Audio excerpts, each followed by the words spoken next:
आवाज जनता की। लालू जी, रबड़ी जी, तेजस्वी ये बिहार को समृद्ध कर सकते हैं क्या? ये राहुल गांधी की यात्रा घुसपैठिया बचाओ यात्रा थी। और कई बार जेल में भी गए और छूटते हैं तो हाथी पर बैठकर वो वापिस आते। अगर इनकी सरकार गलती से भी बन गई तो बिहार के हर जनपद में घुसपैठिए ही घुसपैठिए हो जाएंगे। नमस्कार, आप देख रहे हैं न्यूज पीआर और मैं हूं आपके साथ ज्योति सिन्हा।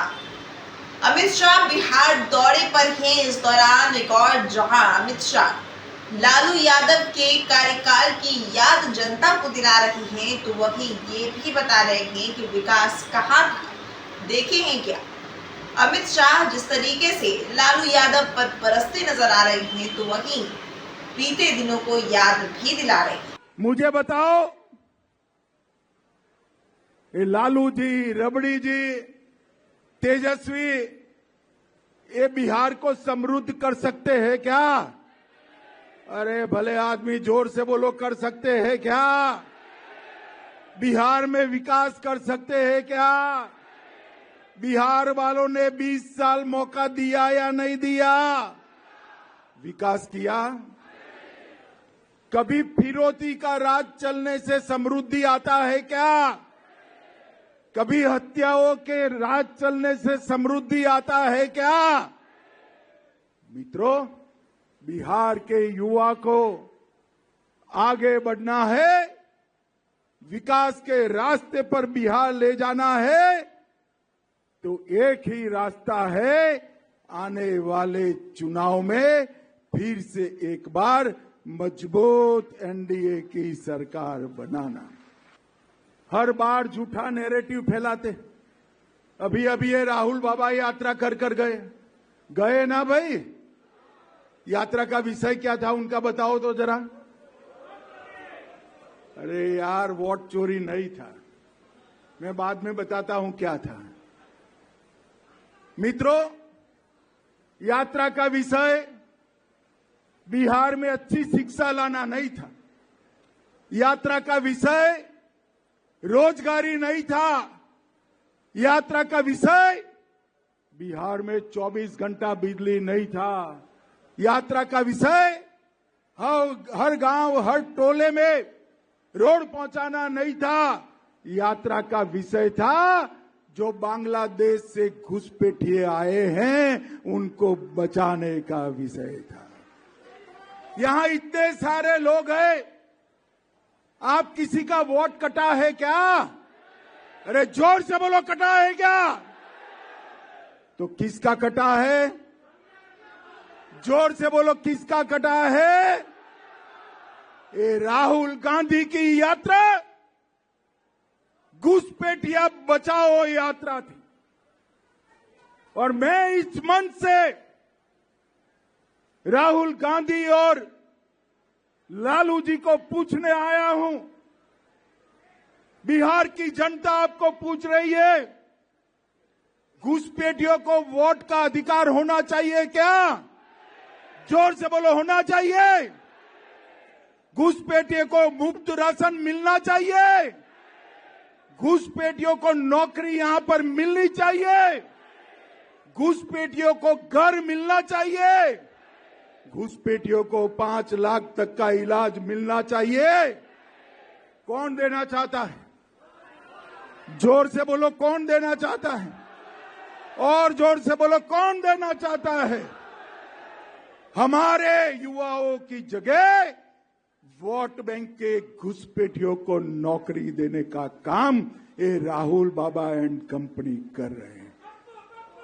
हमारा दायित्व है, हर घर जाए और बताए कि अगर इनकी सरकार गलती से भी बन गई तो बिहार के हर जनपद में घुसपैठिए ही घुसपैठिए हो जाएंगे। भाइयों बहनों, ऐसा बिहार आप चाहते हैं क्या? चाहते हैं क्या? ये झूठे नैरेटिव फैलाने में एक्सपर्ट लोग हैं। वो कहते थे हम SC, ST, OBC का आरक्षण समाप्त कर दें। मोदी जी कितनी साल से सत्ता में है भाई? जरा जोर से बोलो, कितनी साल से? एसटी, एससी, ओबीसी का आरक्षण गया है क्या? अरे अब तक छोड़िए, जब तक भाजपा का एक भी सांसद संसद में है, एसटी, एससी, ओबीसी का आरक्षण नहीं जाने देंगे, नहीं जाने। मित्रों, एनडीए की सरकार ने जो काम किए वो लालू जी पूरा जीवन भी अगर मुख्यमंत्री रहे तो कर नहीं सकते। मैंने तो बताया हमने क्या किया, अब ये भी सुन लीजिए इन्होंने क्या किया। चारा घोटाला किया, लैंड फॉर जॉब स्कैम किया, रेलवे होटल की जमीन में घोटाला किया, अलग तारा घोटाला किया, बाढ़ का घोटाला किया, ये भी एक्सपोर्ट बेनामी संपत्ति मामले का घोटाला किया और कई बार जेल में भी गए और छूटते हैं तो हाथी पर बैठकर वो वापिस आते। भाइयों बहनों, इतने भ्रष्टाचार के आरोप जिन पर लगे हो वो कभी बिहार का भला कर सकता है क्या? अरे जोर से बोलो, कर सकता है क्या? अध्यक्ष जी, इन लोगों के लिए भोजन करवाया है नहीं करवाया? तो मिलने वाला है भाई, आवाज को क्या हुआ है? इतना भ्रष्टाचार करने वाले बिहार का भला कर सकते हैं क्या? एक और कांग्रेस और राजद का भ्रष्टाचार का बड़ा लिस्ट है और दूसरी ओर नरेंद्र मोदी जी है, 24 साल से मुख्यमंत्री प्रधानमंत्री बने, भ्रष्टाचार का एक भी आरोप उन पर नहीं लगा। फिर से एक बार मैं पूछना चाहता हूं, जरा जोर से बोलिएगा, घुसपैठियों को वोट का अधिकार है क्या? और जोर से बोलो, है क्या? राहुल तक आवाज जानी चाहिए, है क्या? घुसपैठियों को राशन मिलना चाहिए, उनको आयुष्मान भारत कार्ड मिलना चाहिए, उनको धान मिलना चाहिए, उनको वोट देने का अधिकार है क्या? तो घुसपैठिए बिहार का भला नहीं कर सकते। ये आएंगे तो घुसपैठिए बढ़ाएंगे, एनडीए आएगा तो बिहार को बढ़ाएगा।